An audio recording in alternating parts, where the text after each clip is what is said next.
I guess I still prefer you. Poor wife. Just married yesterday, my husband laughed at me with his mistress, making a fool of me. Caught off guard, I was speechless. I couldn't understand why he married me if he was having an affair, or what he was thinking when he proposed. But one thing was clear, I couldn't stay with him anymore. Please, do as you wish. Despite the turmoil, I was anything but calm inside, but I couldn't bear to deal with these two unreasonable people any longer. My name is Emily Johnson, 31 years old. I work in an office, and since starting my job, I've been going out more on weekends with colleagues and friends. Thanks to that, my hobbies have expanded from reading and watching movies to include more physical activities, making my life more fulfilling. Though my job is sedentary, I've become more active on weekends. I feel like I've gotten stronger since becoming a working adult. During this lifestyle, I met my husband, Michael, in my late 20s at a golf tournament I was invited to by a colleague. Michael loved golf and patiently taught me, a beginner at the time. We were the same age, which made it easy to talk, and that golf outing was really enjoyable. We didn't exchange contact information then, and I thought that would be the end of it. However, we kept bumping into each other when I went out and eventually exchanged numbers. We started dating as we realized we shared many hobbies and got along well. We dated for about 3 years, 2 of which we lived together. Then he proposed, and we began planning our wedding. When we moved in together, we decided I would cook and Michael would clean, which worked well. Michael liked things tidy and kept the house clean. But I had one issue with him: his obsession with hobbies. He enjoyed golf and cycling outdoors and gaming indoors. He also meticulously maintained his golf clubs and cycling gear. Sometimes, he would take over 30 minutes to come for dinner when called. I understood the feeling of getting caught up in something since it happened to me too. However, it was frustrating when meals got cold because he wouldn't come immediately. I understand my husband, Michael, likes to take care of his own equipment. Unlike me, who rents stuff as needed, he prefers owning and maintaining his own, which takes time. I get it because I play video games too, though not as much as him. I know how it feels to be so caught up in a game that you just can't stop. But there's a limit, you know? Hey, can you come to dinner before it gets cold? You can pause your game at a good spot in like 1 to 2 minutes, right? So, I've been reminding Michael frequently not to get too lost in his hobbies. I understand wanting to enjoy hobbies, but if that's too much, at least set aside specific times for them. Our meal times are pretty much fixed, so I asked him to plan his activities around that. We made sure to have our own time for hobbies, even when living together. But there were times, even when we were supposed to be spending time together, when Michael would be preoccupied with his hobbies and not fully engaged in our conversations. After it happened dozens of times, I reached my breaking point. Sorry, I just got too carried away, Michael would say, showing remorse, but he never really changed. He seemed to feel bad about it, always apologizing after I pointed it out. Sorry for always having to remind you. Despite this behavior from Michael, my irritation towards him would deflate. There were times when I felt anxious about going through with the marriage, thinking it was just his old habits and hoping he would change. Even though he didn't improve much after my reminders, I had no other complaints, so I decided to patiently keep pointing it out. Sometimes, Michael would suddenly go out for night cycling and return hours later. So late? Isn't it dangerous? Why don't you go tomorrow? I was worried because there's less visibility at night and more risk of accidents. It's fine. Plus, there are fewer people at night, so I can cycle as much as I want without worrying about bumping into anyone, he'd say, excitedly heading out. I was concerned when he would stay out for hours, but I knew the joy of hobbies and couldn't really stop him. I thought he probably wanted to enjoy his hobbies as much as possible now, knowing things would change once we had kids and he couldn't immerse himself as much. I frequently reminded him not to stay out too late, but I couldn't bring myself to stop him completely. Still, I was a bit worried about his deep involvement in his hobbies. But when we talked about our life after marriage, I felt I was worrying too much. Especially when we talked about kids, Michael seemed eager to spend time with them. He was also enthusiastic about planning our wedding, so I believed things would change after we got married. Our wedding preparations went smoothly, and we had a big ceremony after registering our marriage. We were blessed by colleagues, friends, and family, which made me very happy. Since Michael and I met through mutual friends and colleagues, many of our guests already knew our relationship, making the wedding celebration even more joyful. I remember smiling throughout the ceremony, feeling incredibly happy. We planned to go on our honeymoon a few days after the wedding. Though the wedding was fun, it was tiring, so we went to bed early that night, looking forward to our trip. I wondered if I'd be able to sleep with all the excitement, but I was more tired than I thought and fell asleep quickly. However, maybe because of what I was thinking before sleeping, I woke up much earlier than usual the next day. I woke up refreshed, but it was still around 4 a.m. I thought about going back to sleep, but then I realized Michael wasn't in bed. Thinking he might have woken up early too, I decided to get up and talk with him. As I left the room to find him, I heard voices in the living room and was curious. I thought he might be on the phone, but as I got closer, I realized it was a woman's voice, not over the phone. That woke me up completely. A strange woman was in our house, talking with Michael, alone. Realizing this, the happiness I felt just moments ago turned ice cold. Nervous but driven, I burst through the door to see who Michael was with. In the room, there was Michael and an unfamiliar woman. Both fully dressed early in the morning, the woman with perfect makeup. She was quite beautiful and dressed in an elegant and feminine style. I was confused about why she was in our house, but had a bad feeling about it. "What's going on here?" I asked Michael coldly, surprised and confused. I had hoped it was just my overthinking, but my fears were quickly shattered. In response to my question, my husband Michael replied in a carefree, cheerful tone, saying something unbelievable. "I've decided to call off our marriage and marry her instead. I guess I still prefer my ex," he said, chuckling and putting his arm around the woman next to him. "Poor wife." The woman mocked me without any shame, chuckling as she looked down on me. "Huh?" I was dumbfounded. We had just gotten married yesterday, and here he was, saying such things. It took me a moment to grasp what he was saying, as it was so casually stated. As I began to comprehend his words, I doubted if this was the same man I had prepared for marriage with just yesterday. Stunned, I stared at Michael, who was behaving as usual. Looking at me, the woman, with a demeaning look, said, "Kind of feel sorry for the wife. But then, a wife who doesn't notice anything is questionable too." She then smugly started bragging about how close she and Michael were. According to her, she was Michael's ex-girlfriend, and they had reconnected by chance, leading to an affair that had been going on for a year. Indeed, that was around the time Michael suddenly started going on night cycling trips.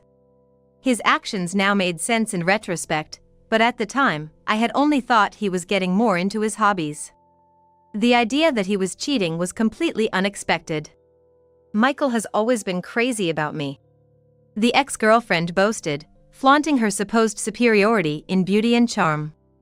Indeed, in contrast to her well-dressed and made-up appearance, I was in my plain pajamas and makeup-free, which felt humiliating. Her words infuriated me, but the shock of learning about Michael's affair and being caught off guard in the morning left me speechless.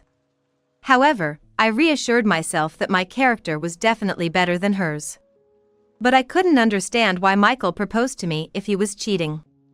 As I pondered this, Michael scornfully said, "At first, you were nice and fun to be with, but you became too nagging.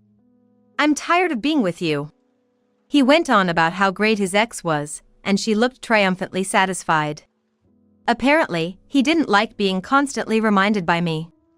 This revelation made me realize Michael's true nature, and I felt no issue in deciding on divorce.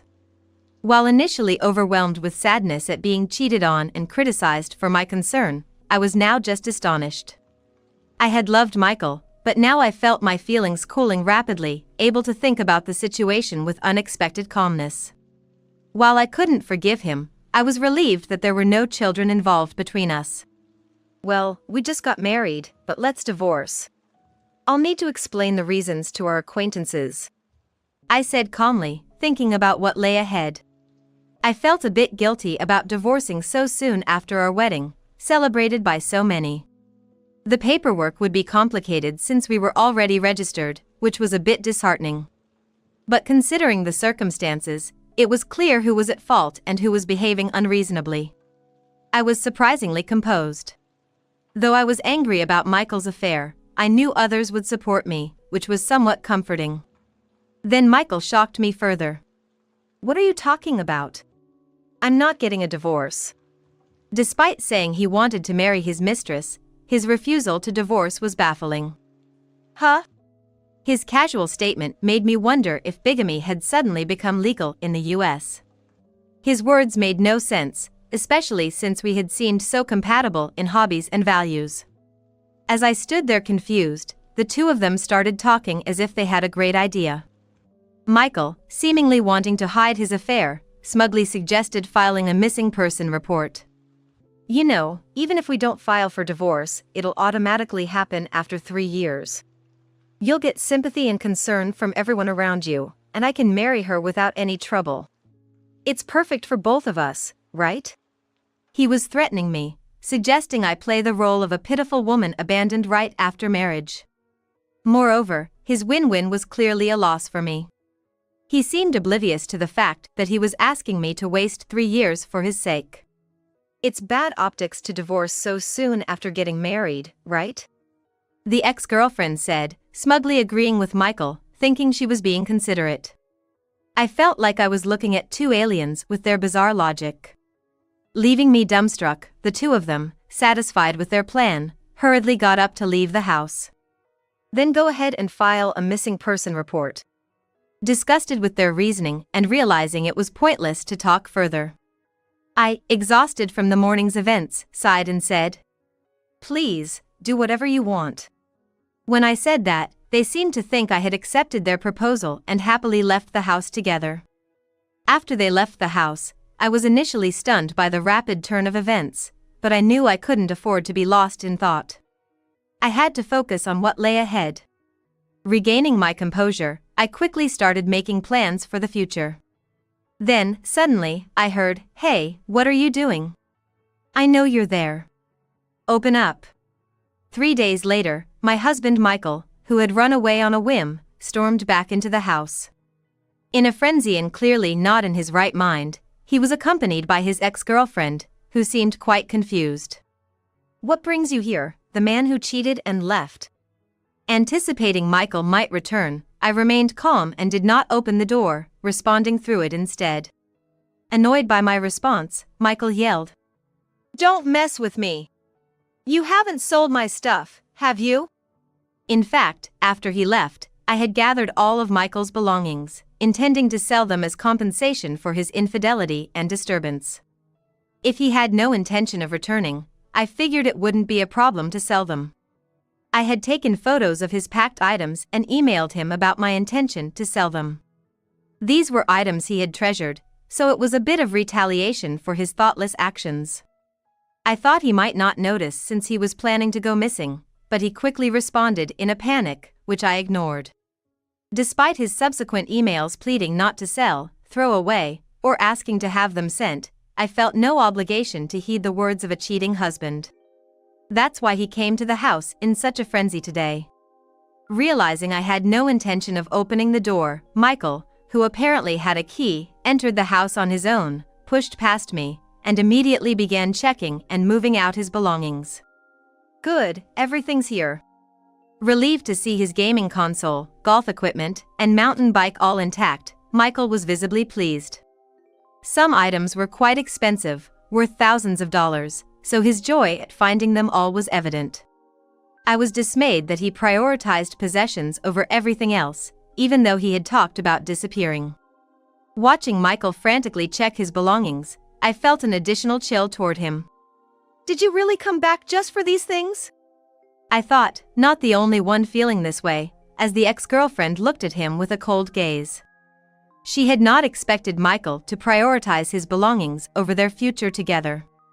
Although Michael told her to help, she just stood there, stunned. Then, voices at the open front door caught my attention.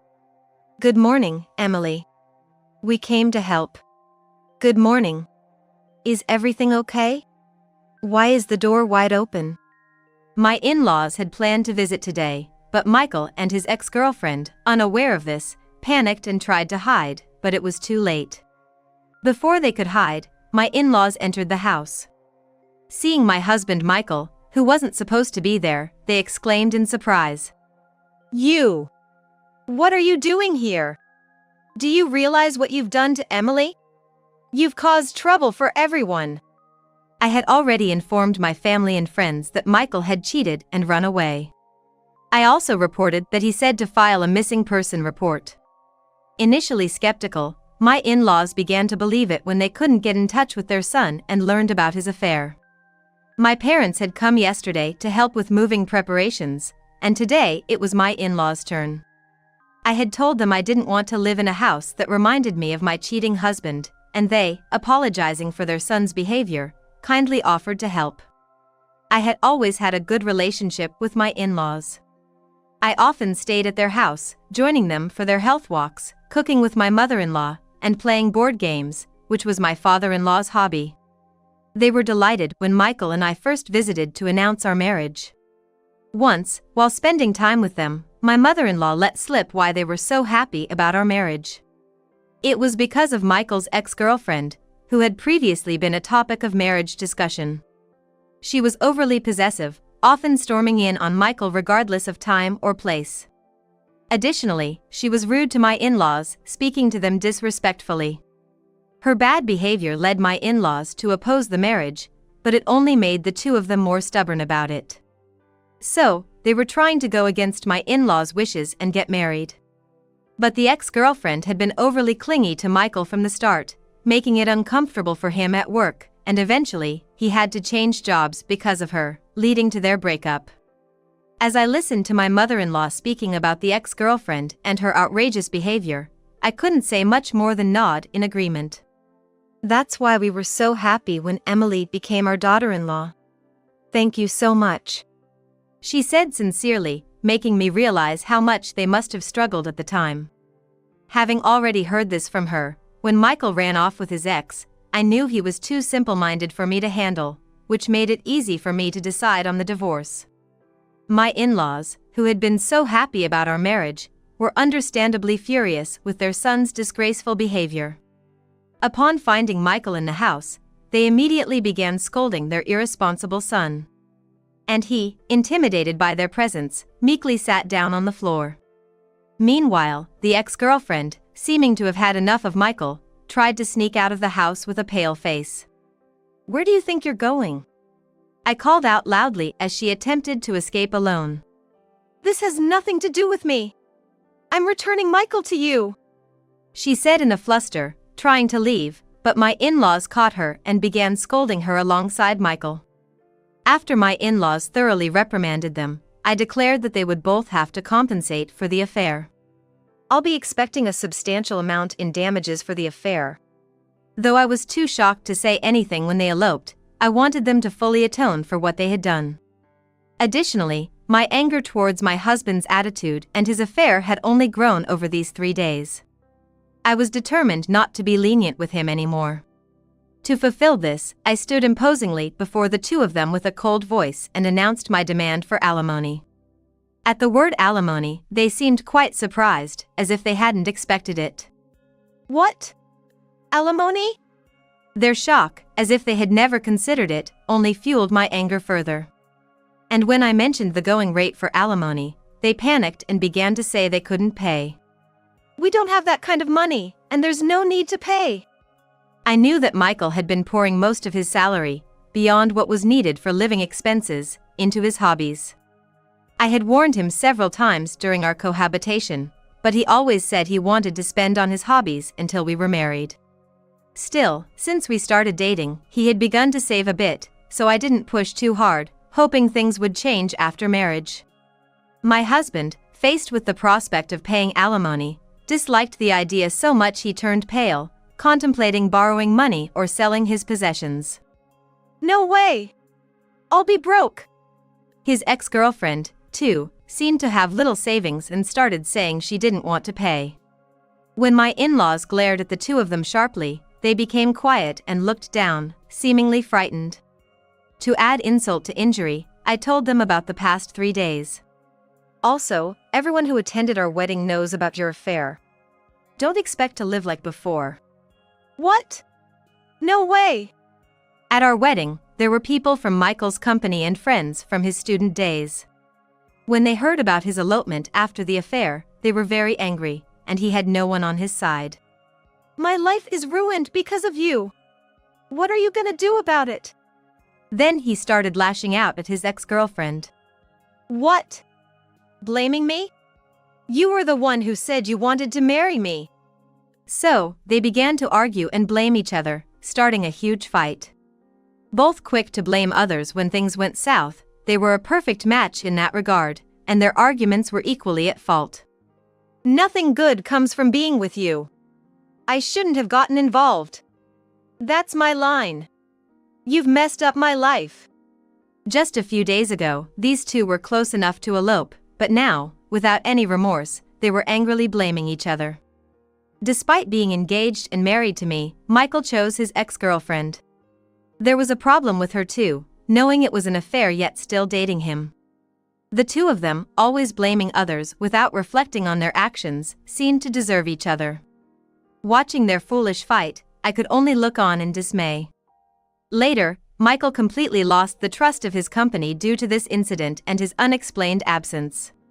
He had a position but didn't contact anyone and seemed intent on disappearing, angering many for his lack of responsibility. It was natural since his 3-day disappearance had caused trouble for other employees.